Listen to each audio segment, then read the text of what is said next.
일본에 가고 싶은데 시간이 없다고요? 아마 여러분들은 가까운 곳으로 날아가서 최대한 많은 시간을 보내고 싶어 할 겁니다. 그런 사람들을 위한 일본의 여행지가 있는데 바로 한국인들에게 인기 있는 규슈 지역의 후쿠오카죠. 지금의 후쿠오카가 1889년 탄생한 항구 도시 하카타와 옛 성곽도시 후쿠오카가 합쳐져서 탄생했다는 사실 알고 계시나요? 이것 말고도 후쿠오카의 숨은 역사와 재미있는 사실들은 여러 가지가 있습니다. 후쿠오카는 카미카제, 즉 신의 바람에게 큰 빚을 지고 있습니다. 자폭하는 비행기 이야기냐고요? 아닙니다. 중세시대부터 이미 후쿠오카에는 사람이 살았는데 당시 바다 건너의 몽골 제국은 일본의 가장 큰 위협 중 하나였죠.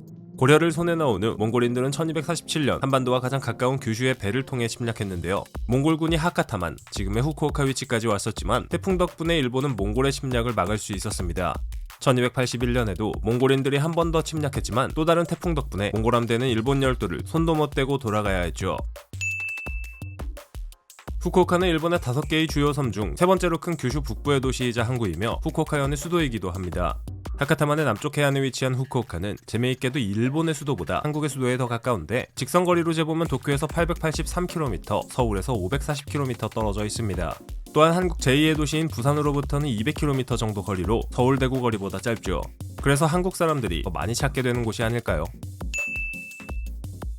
인구가 약 160만 명인 후쿠오카시는 도쿄와 요코하마, 오사카, 나고야, 삿포로에 이어 일본에서 6번째로 큰 도시입니다. 후쿠오카현에는 550만 명 정도의 사람들이 살고 있으며 일본에서 4번째로 큰 대도시 지역이죠. 지금도 후쿠오카는 호황을 누리고 성장하는 도시이며 2010년과 2015년 사이에 후쿠오카의 인구는 5.1% 증가했습니다. 후쿠오카에 가면 하카타라는 이름을 쉽게 찾아볼 수 있습니다. 지금의 후쿠오카가 1889년 탄생한 항구도시 하카타와 옛 성곽도시 후쿠오카가 합쳐져서 탄생했기 때문에 이 지역을 대표하는 이름이라고 해도 손색이 없죠. 조선시대의 한성과 지금의 서울의 차이라고 할 수 있는데요. 재미있는 건 당시 이 도시의 이름을 후쿠오카와 하카타 둘 중에 어떤 걸로 할지 논쟁이 있었다는 점인데 시의 이름을 후쿠오카로 하는 대신에 철도역과 항구 이름은 하카타로 정하는 식으로 합의를 도출했습니다. 후쿠오카가 사랑받는 또 다른 이유 중 하나는 바로 공항과 시내의 거리입니다. 도심에서 후쿠오카 공항까지 10분에서 20분이면 도착할 수 있죠. 공항에서 도심으로 오가는 시간이 아깝다면 후쿠오카가 딱입니다. 후쿠오카의 사사구리라는 지역에는 특이한 불상이 하나 있습니다. 바로 남장원이라는 절에 있는 청동불상인데요. 이 불상은 옆으로 누워있는 것으로 잘 알려져 있는데 현재까지의 기록에 따르면 이 불상은 길이 41m, 높이 11m로 세계에서 가장 큰 동상입니다. 무게는 300톤으로 비행기 한 대 무게와 똑같죠. 아이노시마라는 섬은 후쿠오카에서 가까운 섬입니다. 이 섬은 수많은 고양이들 때문에 고양이 섬으로 불리죠. 과거 이 지역의 어부들이 어망을 씹어서 망쳐놓는 쥐를 잡기 위해 고양이를 섬으로 데려왔는데 이웃 꾸준히 그 수가 늘어 지금은 고양이들이 정복한 섬이 되었습니다.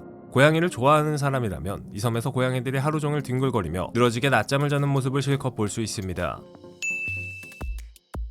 후쿠오카에 가면 가장 먼저 해야 할 것은 바로 뭔가를 먹는 겁니다. 인구 1000명당 4.2개의 레스토랑에 있는 후쿠오카는 도쿄에 이어 일본 내에서 두 번째로 가장 많은 식당이 존재하는 지역이죠. 닭고기 꼬치인 야키토리 식당만 해도 600개가 넘는다고 하니 경쟁도 치열할 거고 당연히 우리가 맛볼 수 있는 음식의 수준은 더더욱 올라갑니다.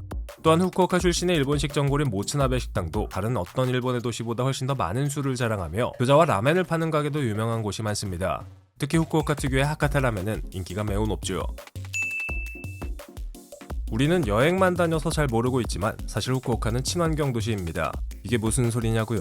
후쿠오카는 세계 최초로 공공 가정용화수에서 수소를 생산하여 연료전지 차량에 공급하고 있습니다.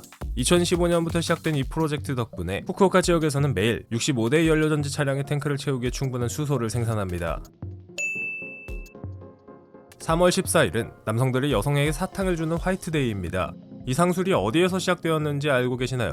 바로 후쿠오카입니다. 1977년 후쿠오카 지역의 제과회사 이시무라 만세이도가 3월 14일이 남성 고객들이 여성에게 사탕 선물을 하는 날이라며 마케팅을 펼치기 시작한 것이 최초였죠.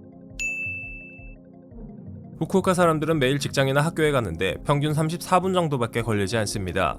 일본 전체 평균이 38분인 걸 감안해보면 쾌적한 분위기라고 할 수 있겠는데요. 또한 한국 수도권의 평균 출퇴근 시간이 83분이라는 걸 감안한다면 출퇴근에 허비하는 시간이 많지 않다는 걸 알게 됩니다. 당연히 사람이 붐비지 않는 편이니 여행도 쾌적하지 않을까요?